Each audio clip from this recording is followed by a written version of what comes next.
Mère ou la mutation de la mort. Chapitre 11. La transformation. Pendant longtemps, et peut-être jusqu'au bout, Mère n'a pas su le chemin. Si l'on ose dire, c'est peut-être maintenant, pour la première fois avec cette plume, que le chemin tente de se dessiner. Les corps n'ont pas besoin de savoir, ils marchent. Ce sont nos têtes qui ont besoin de savoir, c'est-à-dire d'avoir une carte sous les yeux. Mais cette carte ne sert à rien au corps. Le nouveau monde, c'est juste ce pas-là. La carte, c'est juste cette aspiration. Et tous les corps qui voudront faire le chemin n'ont besoin que de cette seule aspiration. Au fond, vraiment, c'est le seul chemin depuis le protoplasme, une aspiration. Et ce sera le chemin de toujours. On retrouve au bout ce avec quoi on est parti. On promène toujours le but avec soi. Le but est à chaque instant. Quand on s'en aperçoit, le temps fond.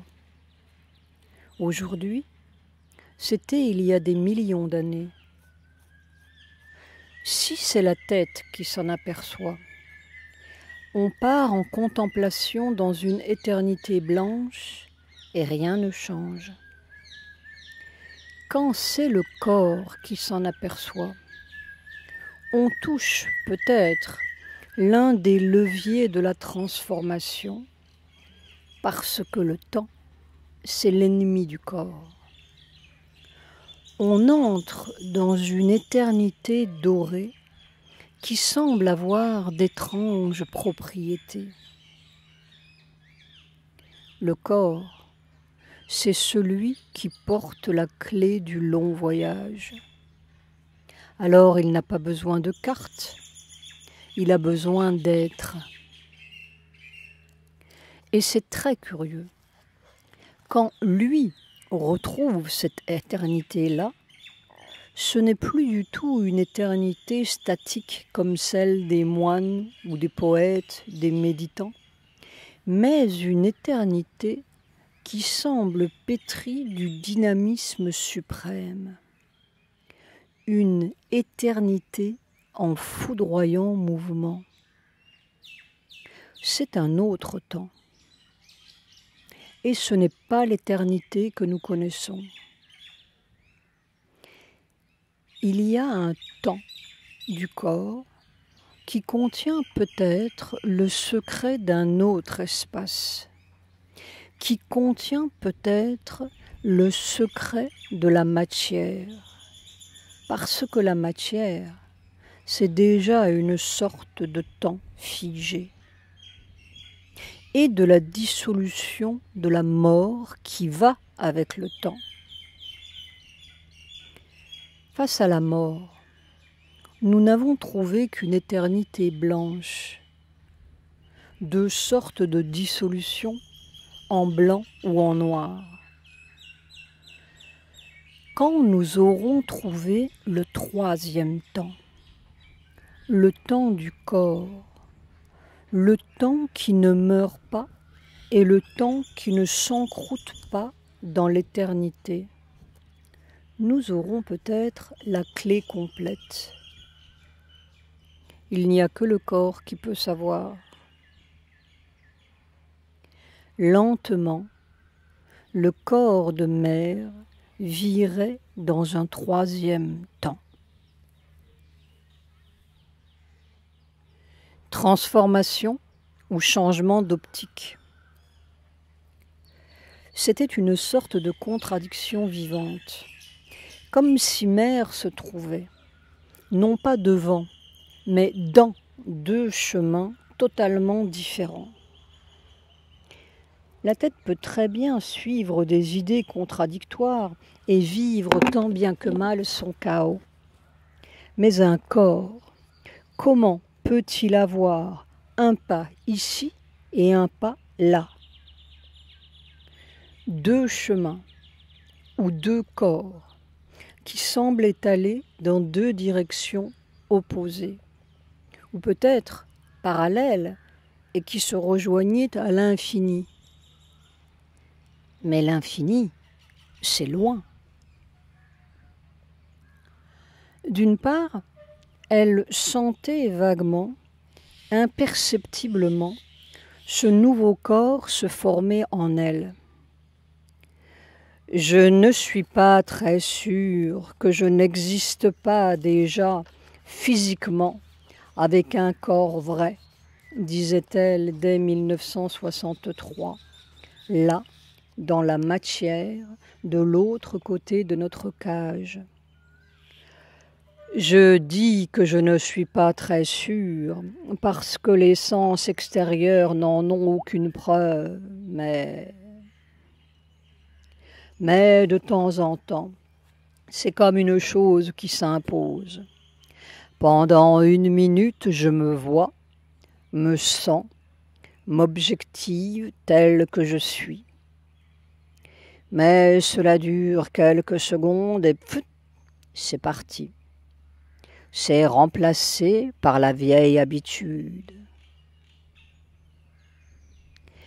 Et subitement, nous nous demandons si cette formidable, irrécusable matérialité scientifique du monde n'est pas autre chose qu'une habitude, une vieille habitude de voir.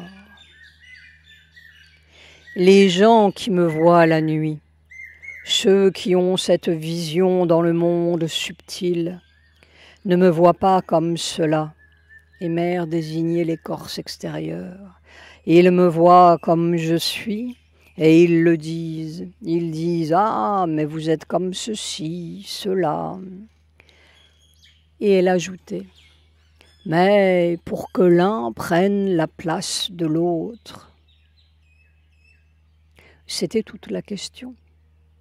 C'était toute l'ambiguïté. Est-ce que l'un allait prendre la place de l'autre ou est-ce que l'autre allait se transformer en l'un? Elle ne le savait pas. Elle oscillait de l'un à l'autre. C'était une sorte de va-et-vient infernal de l'un à l'autre. Et c'était évidemment dans cet enfer que se cachait la clé de la solution. Dans la contradiction même que se trouvait la possibilité d'une jonction des deux. C'est très simple à dire, mais pas du tout commode à vivre. En fait, c'était invivable, sauf pour elle. Puis un jour de mai 1970, les choses se sont concrétisées. Elle l'a vu elle-même, ce corps. « Eh bien, je l'ai vu, mon corps. Comment ce sera? C'est bien. » Et elle riait. « C'est bien. » Une forme qui ressemblait à notre corps, mais sans sexe, c'est-à-dire ni homme ni femme. Et c'est un corps pas très différent, mais tellement raffiné, tellement... une chose si raffinée. Et ça avait une couleur, un peu comme la couleur d'Auroville, orange, comme cela, mais vibrante, c'est-à-dire comme si c'était pas lumineux, mais une sorte de luminosité. Et j'étais pleinement éveillée, je ne dormais pas, ce n'était pas un rêve. J'avais la même objectivité que l'on a éveillée. Et nous nous rappelons, 12 ans plus tôt, cette vision du paquebot supramental et des êtres de haute taille couleur orange.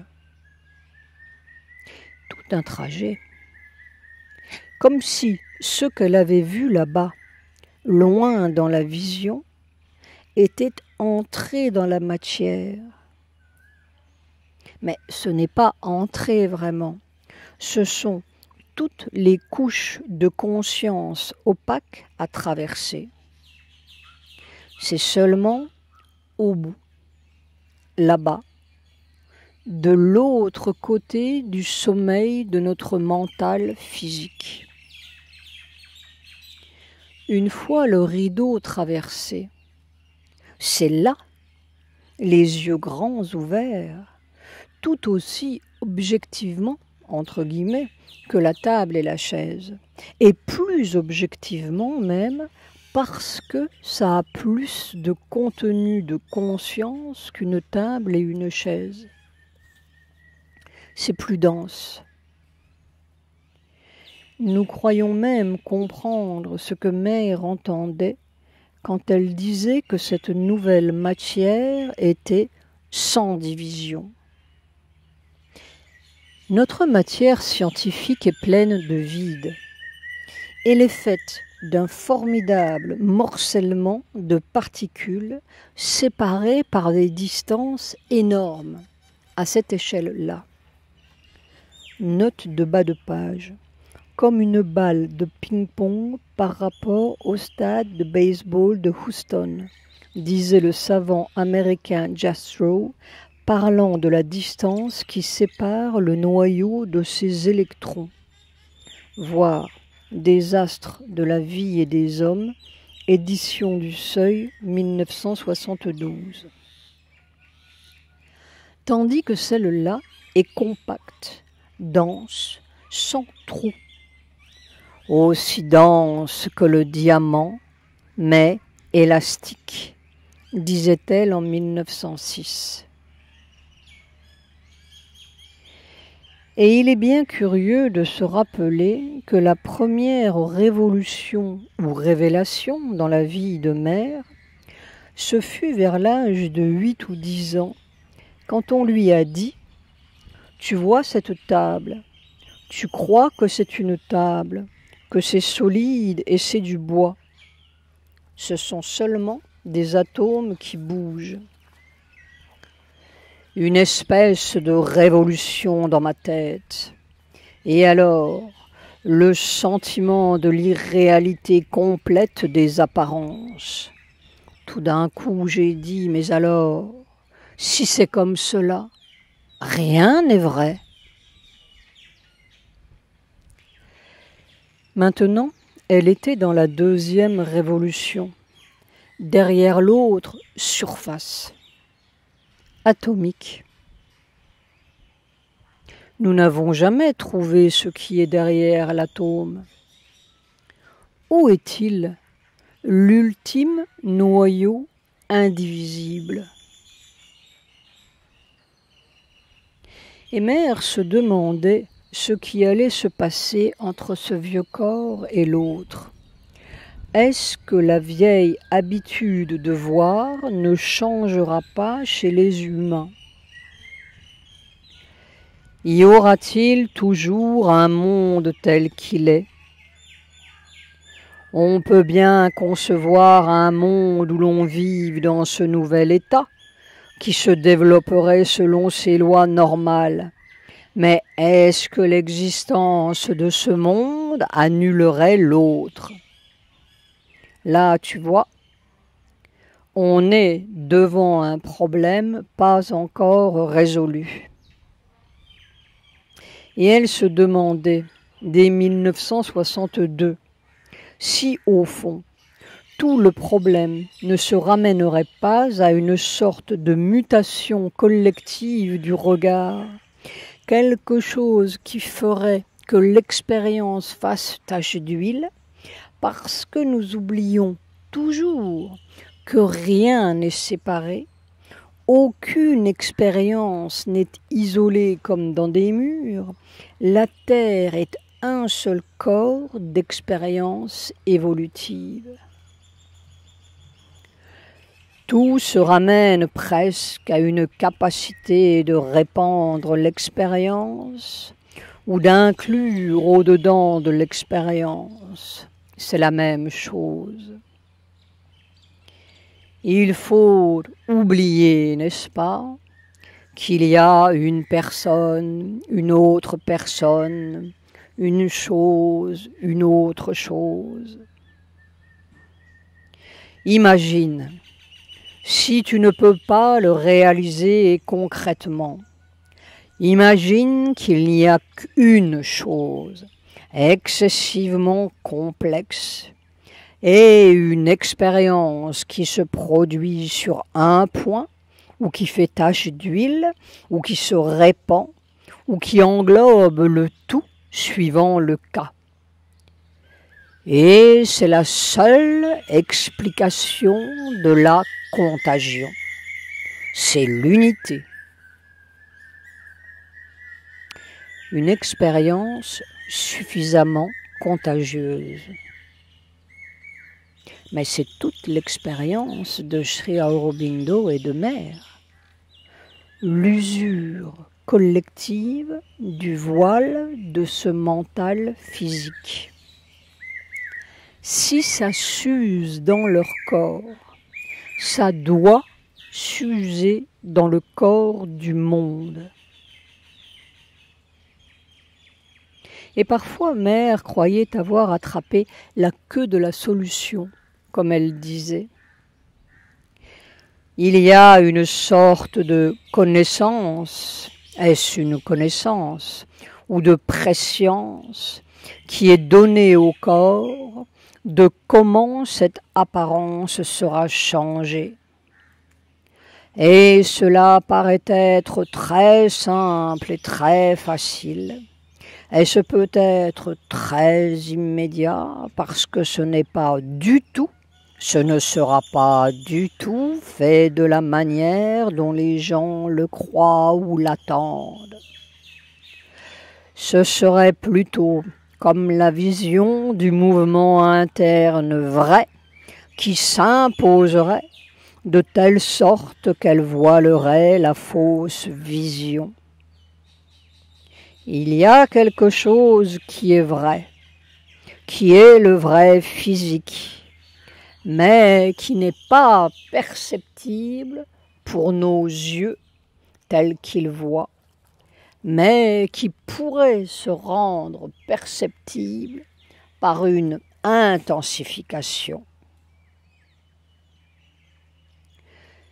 C'est ce que Mère a toujours dit. Cet autre monde, ce n'est pas comme s'il fallait le créer de toutes pièces. Il est là, totalement existant. Un petit déclic suffirait, une invasion du réel. Et ce serait cette intensification qui réaliserait extérieurement la transformation, qui remplacerait l'apparence fausse par la forme réelle. Mais maintenant, quand on dit cela, les gens imaginent que c'est une vision psychique ou une vision mentale. Ce n'est pas cela. Je ne parle pas de cela. Je parle d'une vision physique avec ces yeux-là, et Mère touchait ses yeux, mais une vision physique vraie, au lieu de la vision physique déformée telle qu'elle est maintenant. Une mutation physique du regard. Nous ne pouvons pas nous empêcher de penser, nous, les poissons dans le bocal, que cet autre monde est une autre réalité, mais c'est la même, avec d'autres yeux. Ce n'est pas du surnaturel, c'est un naturel plus exact. C'est-à-dire, au fond, concluait Mère, que la réalité vraie est beaucoup plus merveilleuse que nous ne pouvons l'imaginer, parce que Ce que nous imaginons est toujours une amélioration ou une glorification de ce que nous voyons. Mais ce n'est pas cela. Ce n'est pas cela, n'est-ce pas? Nous ne pouvons penser qu'à des choses qui changent de l'une à l'autre. On redevient jeune, tous les signes de vieillesse disparaissent, etc. En somme, l'amélioration du poisson dans le même bocal. Ce sont de vieilles histoires, ce n'est pas cela. Ce n'est pas cela.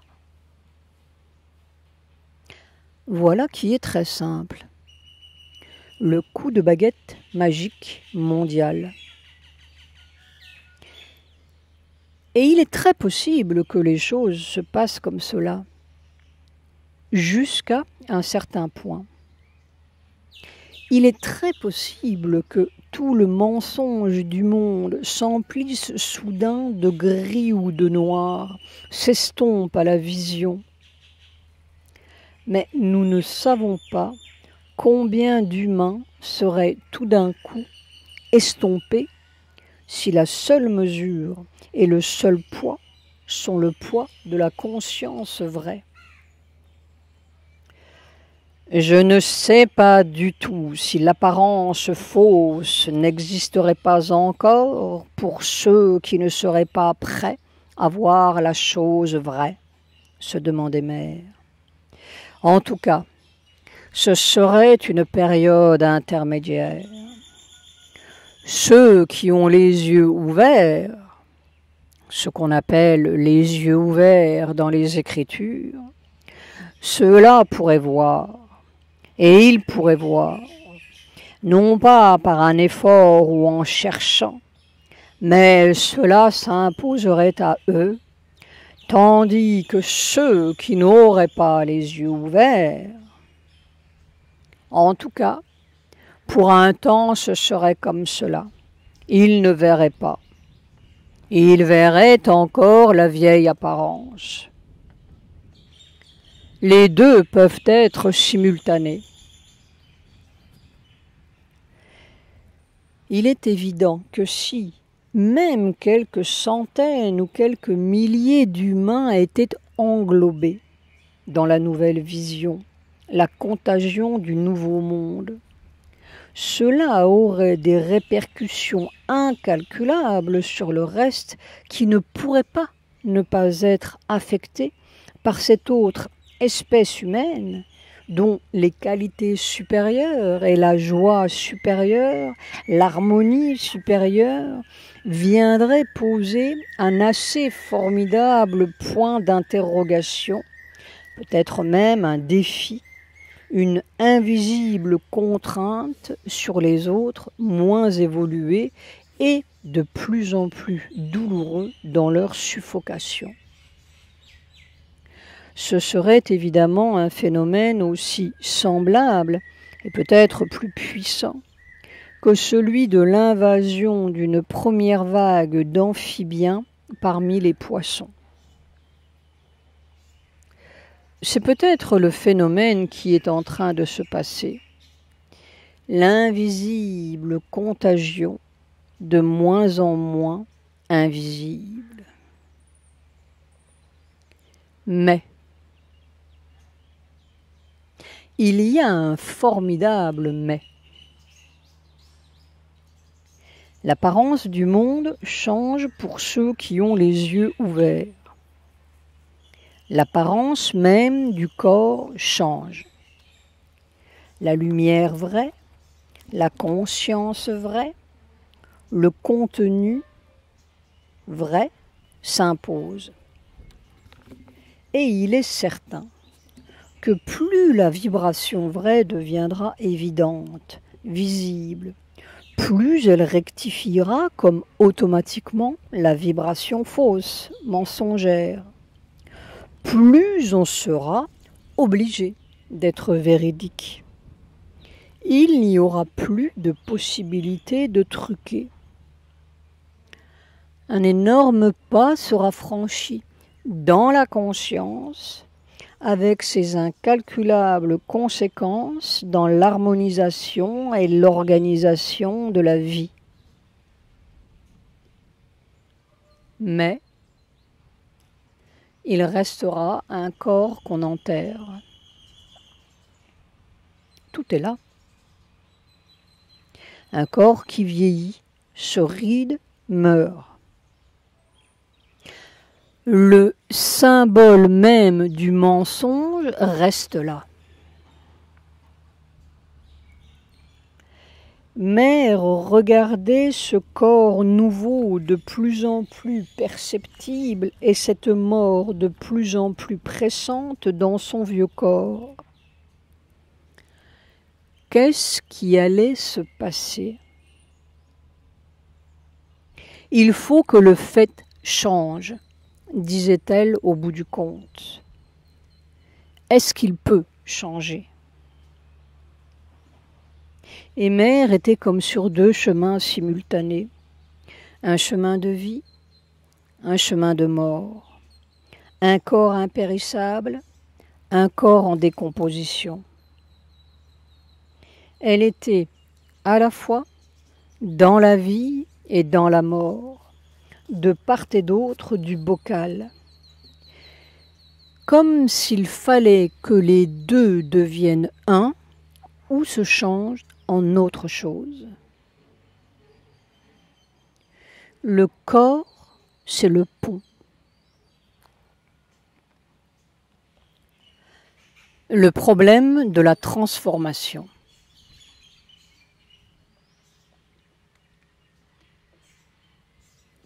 Il est difficile d'imaginer le passage ou l'entrée de ce corps vibrant, dense mais fluide, un peu lumineux, sans structure comme nous la connaissons, dans ce vieux corps pourvu d'un squelette et dont l'opacité même semble le signe de l'existence. Il est vrai, il est certain, qu'il était impossible d'imaginer, au début de l'ère primaire, le passage ou la transformation de ces métaux et ces cailloux en formes vivantes et, entre guillemets, fluides, par rapport à cette complète opacité première inerte. Le fait n'est donc pas improbable, ni même anti-scientifique à l'échelle évolutive, quoi qu'il nous en semble aujourd'hui. Mais pratiquement, au jour le jour. Une évolution, ça ne commence pas demain. Ça se fait jour après jour.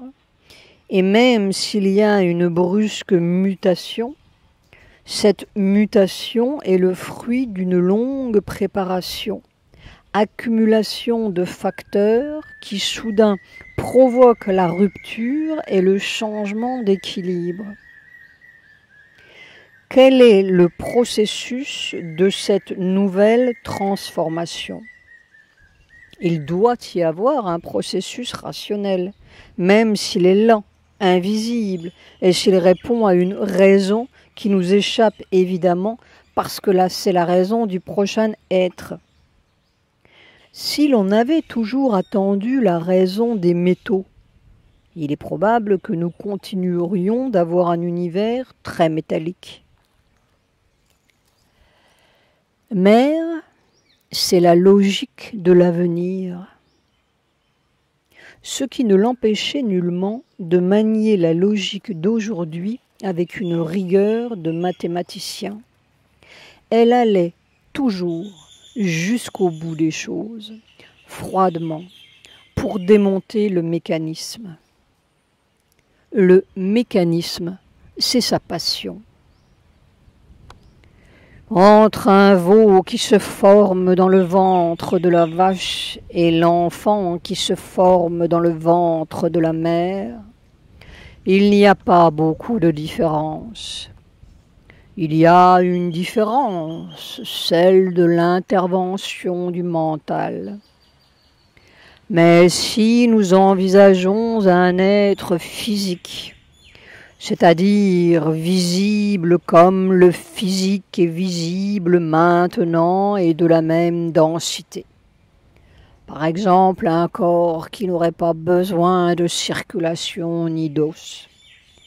Alors, ce serait une transformation infiniment plus grande que celle de l'animal à l'homme. Ce serait un passage à un être qui ne serait plus construit de la même manière, qui ne fonctionnerait plus de la même manière, qui serait comme une densification ou une concrétisation de quelque chose. Jusqu'à présent, cela ne correspond à rien de ce que nous avons vu physiquement. On peut concevoir, disions-nous, qu'une lumière ou une force nouvelle donne aux cellules une espèce de vie spontanée, une force spontanée. Oui, c'est ce que je dis, la nourriture peut disparaître. Ça, on le conçoit. Mais tout le corps pourrait être animé par cette force. Le corps pourrait rester souple, par exemple, tout en ayant son ossature, avoir la souplesse d'un enfant. Mais l'enfant ne peut pas se tenir debout à cause de cela, s'écriait-elle. Qu'est-ce qui remplacerait l'ossature, par exemple? Ce pourraient être les mêmes éléments, mais qui auraient une souplesse. Des éléments dont la fermeté ne viendrait pas de la dureté, mais viendrait de la force de lumière, non? Oui, c'est possible. Souple, élastique, ça aussi on le conçoit. C'est-à-dire que la forme ne soit pas fixe comme maintenant. Tout cela on le conçoit, mais insistions-nous, on peut voir très bien cela comme une espèce d'épanouissement ou de gonflement lumineux, comme un bouton de lotus qui s'épanouit. Un bouton, c'est dur. La lumière doit avoir cette force, et ça ne détruit rien de la structure actuelle. Et Mère était comme saint Thomas, mais visible, que l'on pourrait toucher. Elle y tenait beaucoup, elle aussi, au concret. Oui, simplement, c'est comme un épanouissement. Ce qui était refermé s'épanouit comme une fleur, mais c'est toujours la structure de la fleur. Et elle hochait la tête. Je manque d'expérience, je ne sais pas. L'expérience concrète, c'était la seule chose qui préoccupait Mère. Et dès que nous voulions imaginer, deviner, elle nous renvoyait froidement. Encore de la poésie, des vagueries, disait-elle. Pendant 19 ans près d'elle, nous ne l'avons jamais vue dans le vague. Je suis absolument convaincue, parce que j'ai eu des expériences qui me l'ont prouvé, que la vie de ce corps, la vie, ce qui le fait mouvoir, changer, peut être remplacé par une force, c'est-à-dire que l'on peut créer une sorte d'immortalité, et l'usure aussi peut disparaître. Et ça peut venir psychologiquement par une obéissance totale à l'impulsion divine. C'est l'automatisme conscient. Ce qui fait qu'à chaque moment, on a la force qu'il faut, on fait la chose qu'il faut. Tout cela, ce sont des certitudes. Ce n'est pas un espoir, ce n'est pas une imagination, ce sont des certitudes. Il faut éduquer le corps et lentement transformer, changer les habitudes. C'est possible, tout cela est possible. Mais seulement, Combien de temps faudrait-il pour supprimer la nécessité, prenons seulement ce problème-là, du squelette? Le temps, oui, c'était le problème. Alors, un corps supramental suspendu dans un monde qui n'est pas la terre, ce n'est pas ça. Oh, combien! Ce que je veux dire, ajoutait-elle, c'est que peut-être cela se fera encore par une grande quantité de nouvelles créations. Par exemple, le passage de l'homme à cet être supramental peut-être se fera-t-il par toutes sortes d'autres intermédiaires. C'est le saut, tu comprends, qui me paraît formidable. Je conçois très bien un être qui pourrait, par la puissance spirituelle, la puissance de son être intérieur, absorber les forces nécessaires, se renouveler et rester toujours jeune. On conçoit cela très bien. Même de donner une certaine souplesse, de façon à pouvoir changer la forme au besoin. Mais pas la disparition totale de ce système de construction immédiatement. Immédiatement de l'un à l'autre, ça paraît nécessiter des échelons. N'est-ce pas? Il y aura probablement des êtres intermédiaires qui ne dureront pas très longtemps, comme il y a eu des êtres intermédiaires entre le chimpanzé et l'homme. Mais je ne sais pas, il faut qu'il se passe quelque chose qui ne s'est pas passé jusqu'à présent. Quelque chose nous échappe. Et ce quelque chose est peut-être sous notre nez, incompréhensible. Dans toutes nos données, nous oublions toujours le quelque chose qui n'est pas la donnée du passé.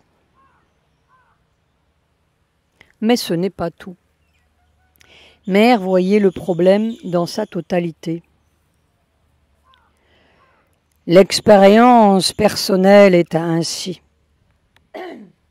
Tout ce que je fais avec la présence du Seigneur, je le fais sans effort, sans difficulté, sans fatigue, sans usure, comme cela, dans le grand rythme.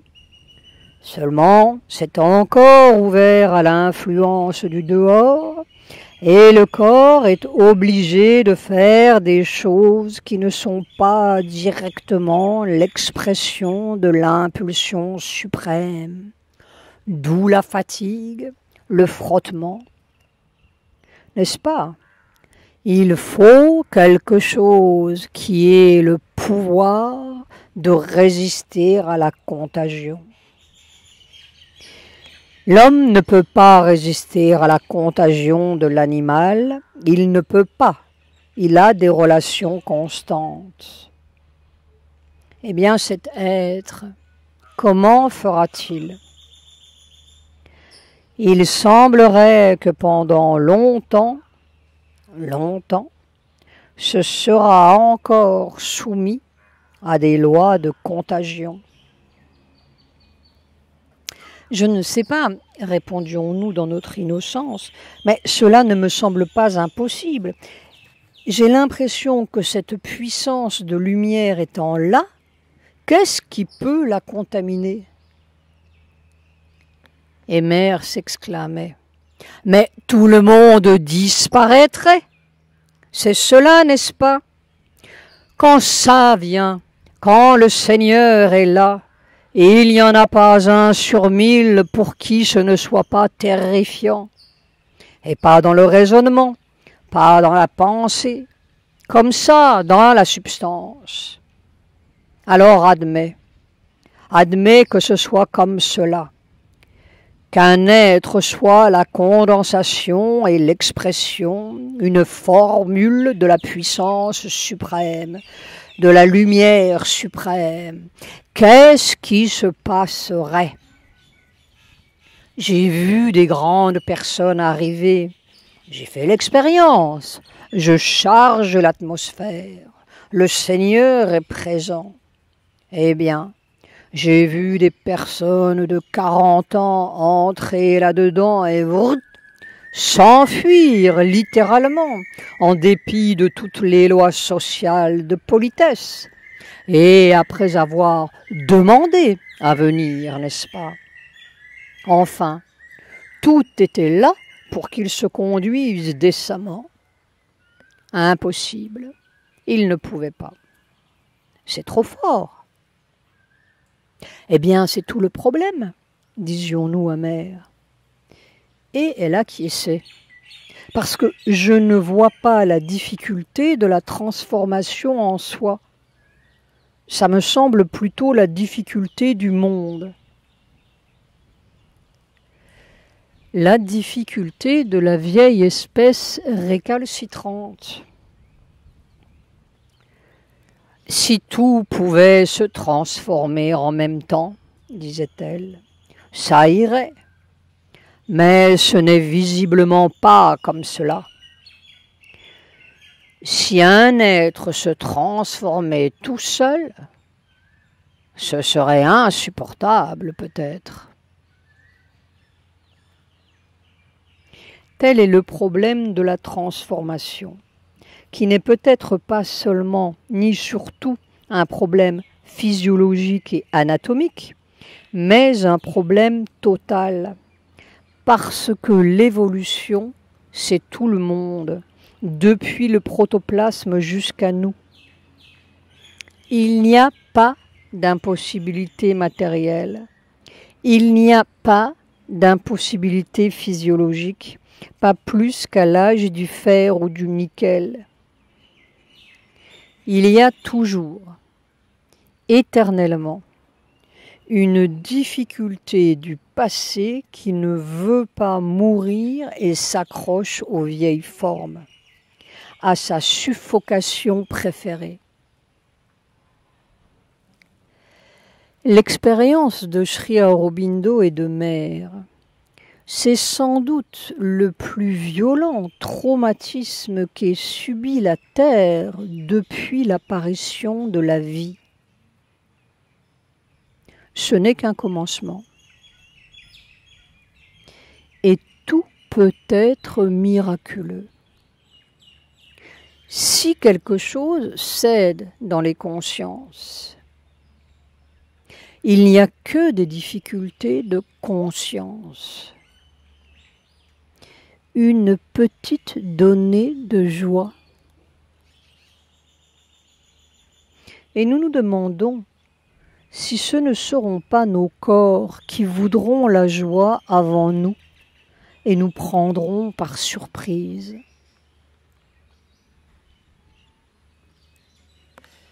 La stabilisation cellulaire.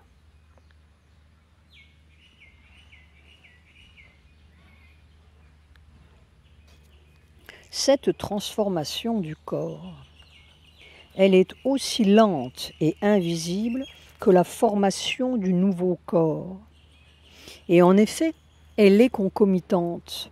On ne peut pas séparer les deux phénomènes. Ce qui produit l'enroulement de la nouvelle substance, la matière première, produit aussi une altération profonde dans le fonctionnement cellulaire et dans la substance matérielle corporelle. Seulement là, l'action est plus lente, pour des raisons évidentes. Tout casserait si le changement était trop brusque. Se disloquer ou se transformer, c'est presque le même procédé, s'exclamait Mère. Alors on commence à comprendre un peu l'enfer des dernières années l'effroyable paradoxe qu'elle a vécu. Se défaire en avant. Le procédé de la transformation, comme le procédé de la formation du nouveau corps, est donc le même, très simplement. Ce qui nous semble extraordinairement compliqué, une sorte d'impossibilité inimaginable, a la plus simple clé qui soit. C'est le mental des cellules qui attire ou arrête le formidable courant de la substance première supramentale. C'est le fixateur ou le connecteur de la vibration supramentale. C'est pour cela que Mère s'évanouissait chaque fois qu'elle voulait entrer en contact avec le supramental en annulant le mental du corps. C'est lui l'intermédiaire, le pont entre la matière telle qu'elle est, durcie, figée par les habitudes évolutives, et la matière première, supramentale, fluide, vibrante, et si formidablement puissante, sans un trou. Évidemment, on ne fixe pas impunément pareil courant. C'est une sorte de démolition à petit feu, si l'on peut dire. Les premiers corps qui se sont formés, les particules, les atomes, ont eu au fait d'encrouter cette substance et de la diviser en se divisant du formidable magma. Et tout est venu s'encrouter sur ce premier encroutement. Il faut vraiment le total élargissement de la conscience cellulaire. Juste le mouvement opposé de l'encroutement premier pour pouvoir supporter le formidable raz-de-marée supramental avec tout juste, cette toute petite vibration du mental des cellules, cet infime noyau de prière ou d'appel qui fixe ou enroule le quantum qu'il peut supporter. Ce mental des cellules est donc la clé, la simple clé de la transformation comme du nouveau corps. Encore fallait-il arriver à cette clé. C'était bien cela, la formule mathématique de Sri Aurobindo lorsqu'il est arrivé au soubassement cellulaire. Il a trouvé le chaînon manquant entre la matière et le supramental. Et il ne restait plus qu'à élaborer cellule par cellule. Le mental est partout, notait-il dans l'un des seuls textes révélateurs qu'il ait laissé à ce sujet et que nous avons déjà partiellement cité. Il existe aussi un mental obscur, un mental du corps, des cellules même, des molécules, des corpuscules. Ce mental corporel est très tangiblement réel. Par son obscurité, son attachement obstiné et mécanique au mouvement passé, sa facilité à oublier, son refus du nouveau, il se révèle l'un des obstacles principaux à l'infusion de la force supramentale dans le corps et à la transformation du fonctionnement corporel. Note de bas de page, Sri Aurobindo emploie le terme anglais « permeation » que Mère, plus tard, reprendra littéralement en français pour le terme « infusion ». Par contre, une fois effectivement converti, ce sera l'un des instruments les plus précieux pour stabiliser la lumière et la force supramentale dans la nature matérielle. C'est toute l'expérience de mère. Une fois ce mental corporel, cellulaire, délivré de l'hypnotisme du mental physique, il s'est mis à fixer la vibration supramentale et à former un nouveau corps. Il répétait le mantra aussi imperturbablement que ces vieilles catastrophes. C'est le stabilisateur. C'est pour cela que seul ce mental-là est resté, disait-elle après le nettoyage radical de 1968. Si tu veux, en apparence, j'étais devenu imbécile. Je ne savais rien. Et c'est ce mental-là qui s'est développé petit à petit, petit à petit. Sri Aurobindo a dit que si le mental physique était transformé, la transformation du corps suivrait tout naturellement. Nous verrons.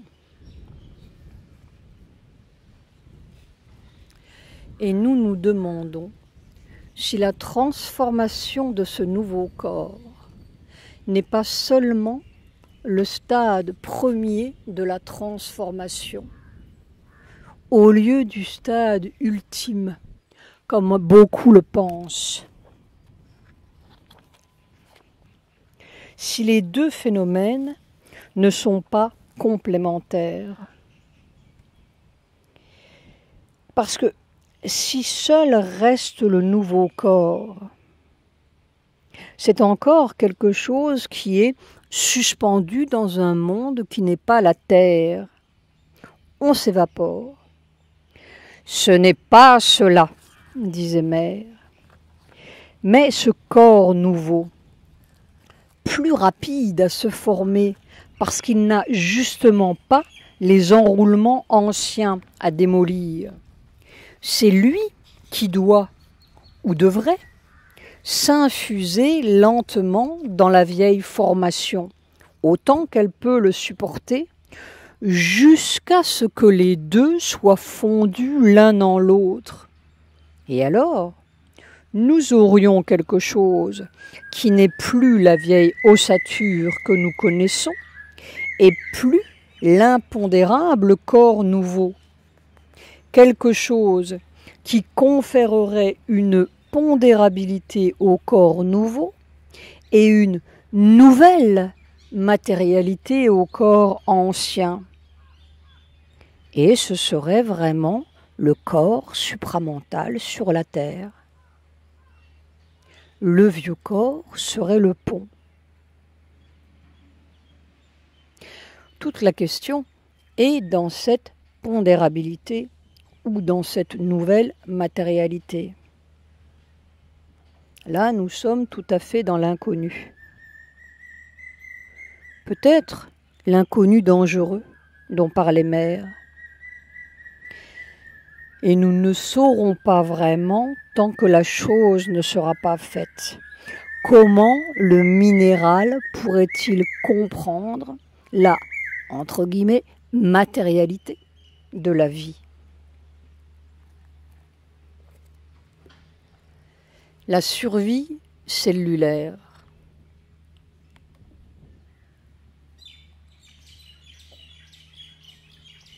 Sans doute, on peut penser que cette pondérabilité est simplement une question de vision et que si la vision humaine change, l'impondérable deviendra parfaitement pondérable. Mais il reste toujours cette vieille guenille qu'on enterre.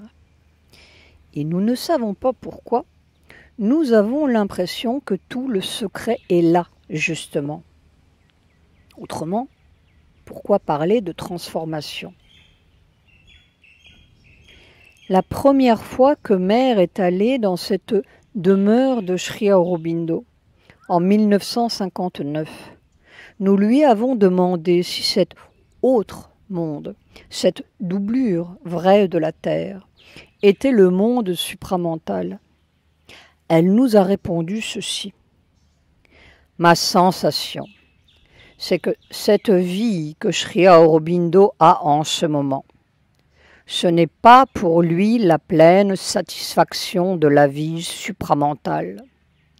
Dans cet autre monde, c'était l'infini, la majesté, le calme parfait, l'éternité. Tout était là. Peut-être que c'était la joie qui manquait. Bien sûr, Sri Aurobindo, lui, avait la joie. Mais j'avais l'impression que ce n'était pas complet et que c'est pour cela qu'il fallait que je continue le travail. J'ai senti que cela ne pouvait être complet que quand ce serait changé ici.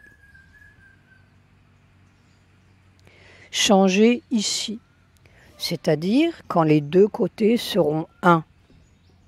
Quand l'autre corps et le corps de la terre seront un. Quel est le mystère qui sépare les deux?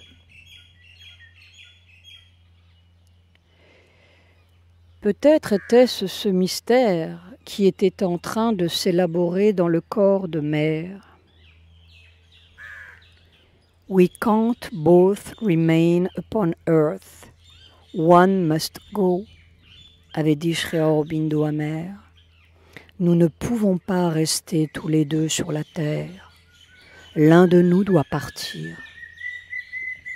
Et Mère lui avait répondu, I am ready, I will go. Je suis prête, je vais partir.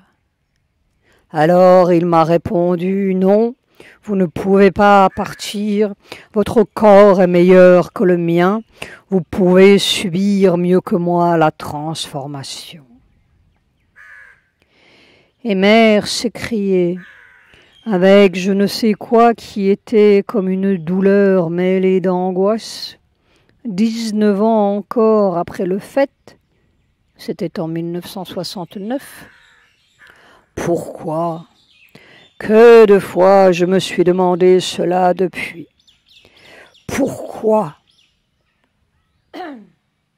Comme si la transformation de ce corps était la condition pour que les deux côtés se joignent, comme si le corps était le lieu de la jonction, le lieu où le voile se déchire. Mais quoi? Quel voile? Quel mécanisme? Et nous demandions à Mère, est-ce à dire que ta présence ici, de ce côté du voile, pourrait l'aider, Sri Aurobindo, un jour à se matérialiser? Oui, oui, ça, il a dit clairement, je le lui avais demandé. Je reviendrai seulement dans un corps supramental. Mais c'est la grosse question de ce corps supramental. Je ne sais pas. Quel changement dans ce corps de matière pourrait faire que la nature même de la matière change au point que l'autre corps puisse s'infuser ici, dans nos conditions terrestres? C'est peut-être ce changement dans la nature de la matière qui est le nœud de l'histoire. Une matière hybride, si l'on peut dire, entre la fluidité supramentale et la dureté opaque de nos corps terrestres. Une nouvelle transparence de la matière, comme un nouveau milieu à créer qui permettrait la jonction des deux côtés. Il y a peut-être juste un passage à faire pour que Sri Aurobindo et ce monde se matérialisent. Demandions-nous. Amer. C'est possible, mais ce corps n'a jamais eu le désir ou l'ambition de faire des miracles. Ça ne l'intéresse pas. Il a vu beaucoup de choses miraculeuses, mais il a toujours senti que c'était le Seigneur suprême qui faisait comme cela. Ça lui paraît tout à fait naturel d'ailleurs. Mais les imaginations, quand elles viennent, le corps les repousse. Il dit non, ça ne m'intéresse pas. Et en effet, ce n'était pas un miracle à accomplir. C'était la matière même à changer. Le corps même à changer. Les seules imaginations du corps, c'est la réalité. Peut-être était-il en train de fabriquer le miracle, entre guillemets, sans le savoir. Les choses que les gens trouvent merveilleuses, reprenait Mère, tout cela ne l'intéresse pas. Il ne serait pas étonné de voir entrer Sri Aurobindo un jour, ça non. Mais il n'a pas envie de le faire, tu comprends? Il ne sent pas le besoin d'épater les gens, pas du tout. On verra. Et elle riait.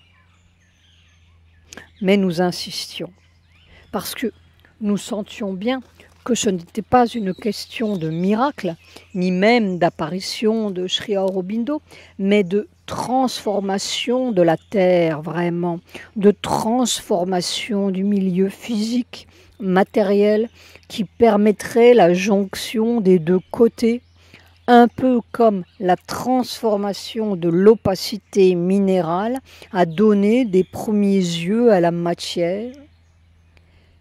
Et l'après-midi du jour où nous avions eu cette conversation avec Mère, nous lui avons envoyé un billet avec 2 lignes. Savitri va chercher Satyavan dans la mort. Donc, Mère va ramener Sri Aurobindo? Quelque chose comme cela, a-t-elle répondu. Ramener Sri Aurobindo, cela veut dire joindre les deux côtés. Et vraiment, la question se cerne. Tout tourne autour d'un quelque chose à transformer dans la nature de ce corps terrestre, de cette matière terrestre, pour que le voile se déchire.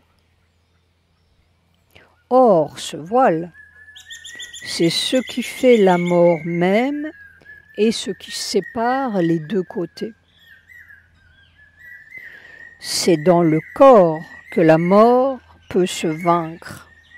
C'est dans le corps que le voile se déchire. C'est le corps qui a la clé de la jonction des deux mondes comme en un. C'est lui qui fait que Satyavan revient. Le mystère de la transformation, ce n'est pas vraiment le mystère d'un merveilleux rajeunissement des corps, ni même d'un glorieux changement de corps. C'est le mystère même de la mort dans son nid. Le corps de Mère, maintenant, est dans le nid même de cette mort. A-t-il échoué? Ou poursuit-il quelque incroyable tâche? La terre vit ma lutte, le ciel ma victoire. Il n'y a qu'une transformation à faire, c'est la transformation de la mort. C'est là qu'arrivait Mère, lentement, dangereusement. Elle entrait dans la mort, vivante. Et ces cellules, ces toutes petites cellules avec leurs vibrations d'appel inlassables, des milliers et des millions de fois répétées autant qu'il y a de secondes dans le jour et dans la nuit, accumulaient lentement une étrange vie comme indestructible sous cette écorce qui semblait se désintégrer aussi vite qu'elle s'intégrait. Qu'allait-elle faire? Était-elle ce lieu où l'on reste vivant dans la mort?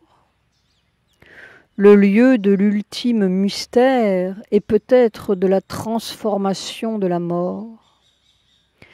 Le lieu où la lumière supramentale est stabilisée? La lumière qui ne meurt pas. En 1965, lorsque pour la première fois, Mère a réussi à percer la croûte du mental physique et à atteindre ce mental des cellules, elle a dit ceci: il y a tout un travail de préparation à la transformation. Comment pourrait-on appeler cela? Un transfert de pouvoir. Les cellules, toute la conscience matérielle obéissait à la conscience individuelle intérieure, psychique le plus souvent, ou mentale. Mais le mental, il y a longtemps qu'il se taisait. Mais maintenant, ce mental matériel est en train de s'organiser comme l'autre, ou plutôt comme tous les autres, comme le mental de tous les états d'être. Figure-toi qu'il s'éduque. Il apprend des choses et il organise la science ordinaire du monde matériel. C'est très intéressant. N'est-ce pas? Toute la mémoire qui venait de la connaissance mentale.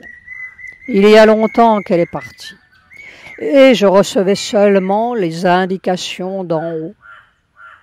Mais maintenant, c'est une mémoire qui se construit d'en bas. C'est comme un déplacement de la volonté directrice. Ce n'est plus la même chose qui vous fait agir. Agir, tout, n'est-ce pas? Bouger, marcher, n'importe quoi. Ce n'est plus le même centre. Une vie cellulaire autonome, régie par le mental des cellules, par cette petite vibration universelle, indestructible. Et comme nous ne comprenions pas très bien, alors, ce qu'était ce nouveau mental, nous avons demandé à Mère: comment définis-tu ce mental physique, celui qui a fait l'objet du transfert de pouvoir? Ce n'est pas le mental physique, c'est le mental matériel. Pas même le mental matériel, le mental de la matière. C'est la substance mentale qui appartient à la matière elle-même, aux cellules. C'est ce que l'on appelait autrefois l'esprit de la forme, quand on disait que les momies gardaient leur corps intact aussi longtemps que l'esprit de la forme persistait. C'est ce mental-là, ce mental tout à fait matériel. Alors, ce fut comme une révélation. Tout à coup, nous voyions cette petite fille silencieuse qui regardait certaines momies au musée Guimet. Elle avait parcouru toute la trajectoire, 50 années de descente, pour arriver là, le lieu qui survit à la mort.